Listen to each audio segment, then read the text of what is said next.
Qui a déjà vécu une période d'insomnie? Il y a juste Mme Gagnon qui dit non.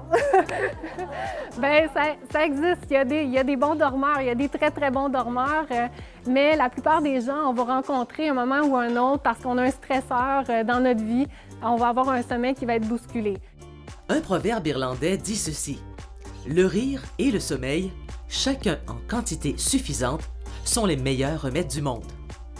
Une salle comble pour la conférence de la psychologue et fondatrice du Centre de traitement de l'insomnie de Québec, Emmanuelle Bastille-Denis. Suite à l'invitation du Carrefour 50+, elle est venue présenter une conférence sous le thème « Mon sommeil, ma santé ». Nos clubs nous demandent souvent de leur faire des activités parce qu'ils en ont, mais ils veulent de quoi de nouveau. Alors, quand on a connu cette dame-là, ce docteur-là, docteur Emmanuelle Bastille-Denis, qui fait des belles conférences sur le sommeil, l'insomnie, tout ça, alors on a eu le goût de l'emmener dans plusieurs secteurs. Elle l'a déjà fait à Matane en 2018 et maintenant, aujourd'hui, à Rimouski. Et elle va être à Témis la semaine prochaine et à Rivière-du-Loup l'autre semaine. Il y a une partie de notre cerveau qui s'appelle l'hypothalamus et là-dedans se trouve l'horloge. L'horloge biologique qu'on entend, là, pas celle qui fait qu'il faut avoir des enfants avant 40 ans pour les femmes, c'est vraiment plus l'horloge qui fait l'aspect cyclique de plein de choses. Qu'est-ce qu'on peut faire pour s'aider à mieux dormir, à faire taire le petit hamster, par exemple, puis passer une bonne nuit de sommeil? Bien, premièrement, une chose, les conséquences de mauvaises nuits de sommeil, je pense aussi que ça, là-dessus, il y a quelque chose qui est bien épeurant, puis je pense qu'il faut relativiser. Il y a des conséquences après des mauvaises nuits de sommeil. L'insomnie chronique cause certainement des conséquences. Il y a des corrélations avec certaines maladies et tout ça, mais les dramatiser n'aide certainement pas. Le hamster, ça, c'est un bon terrain pour qu'il fasse il se muscle les mollets là, dans sa roue, là. Au lieu d'être 6 heures, il se réveille à 5 heures, puis à 4 heures du matin. Fait que là, lui, dans le fond, il devient très fâché de ça parce qu'il se dit « j'ai du temps là, pour récupérer, je comptais là-dessus.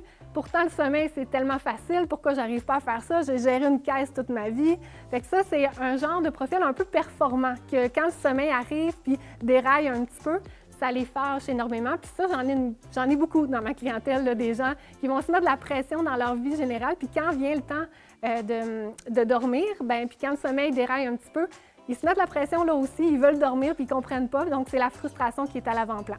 Présentement, j'ai même des listes d'attente. Là. Oui, il y a beaucoup de demandes pour ça. Moi, au départ, les gens me disaient un peu « Ah, tu t'en vas dans une niche très précise comme psychologue. » Mais finalement, j'ai vraiment beaucoup de demandes parce que l'insomnie, ça vient dans le cadre des fois de difficultés au niveau d'épuisement professionnel. Des fois, ça vient avec l'anxiété. Bien, souvent, ça vient avec l'anxiété.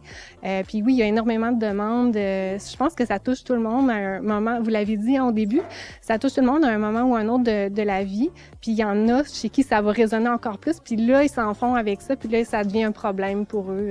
Puis c'est eux qui arrivent dans mon bureau bien souvent. Oui.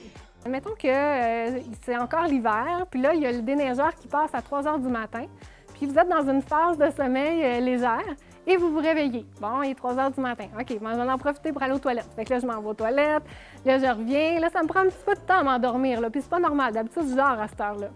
L'autre nuit d'après, il y a encore la charrue qui passe, fait que là, dans le fond, on se réveille, puis là, on va en profiter pour aller aux toilettes. Mais là, ça commence à nous stresser un peu, là. On se dit, ça fait 2 nuits d'affilée, j'aime pas bien ça. Puis là, juste le fait de s'en faire un petit peu avec ça, on va créer de l'activation qui n'est pas compatible avec le sommeil. Plusieurs facteurs empêchent le sommeil et les pensées pèsent fort dans la balance. Le fameux petit hamster dont tout le monde a déjà entendu parler n'est pas toujours conciliant. Le hamster, on ne peut pas l'arrêter. Souvent, j'ai cette demande-là. Comment j'arrête mon hamster, mais on ne peut pas l'arrêter. Fait qu'on essaie de le dompter, on essaie de diriger l'attention vers quelque chose de plus neutre et plus comment je dirais, apaisant là, au moment de dormir. C'est pour ça que la routine, c'est tellement important. Je pense que c'est tellement aussi simple que les gens ils disent « Bon, là, juste une routine, ça ne m'aidera pas. » Il n'y a pas que la routine pour régler un problème d'insomnie, mais la routine aide vraiment pour aider le hamster à focusser son attention sur quelque chose de plus neutre. Mais le sommeil n'est pas au centre de tout comme ça. La fatigue, il n'y a pas juste le sommeil qui va l'aider à se résorber. Il faut bien manger, il faut bouger. Des fois, on a des journées sans raison, on va être fatigué. Ça arrive. Mais c'est ça. Fait que bref, il ne faut pas tout relier au sommeil. C'est une erreur parce que ça met beaucoup de pression. Puis compter les moutons, c'est drôle, hein, parce que c'est vrai que ça a un fondement. Il y a quelque chose de vrai en arrière de ça. C'est de diriger son attention vers quelque chose de très simple, très rythmé aussi. Fait que oui, et puis oui, on a aussi dans l'hygiène autour de la chambre à coucher, on a des pas à faire pour s'aider, favoriser le sommeil. C'est vraiment quelque chose de personnel. C'est un peu comme la personnalité. On a des personnalités de dormeurs. Donc, ça donne rien de vous comparer, ça donne rien aussi de vouloir atteindre un standard.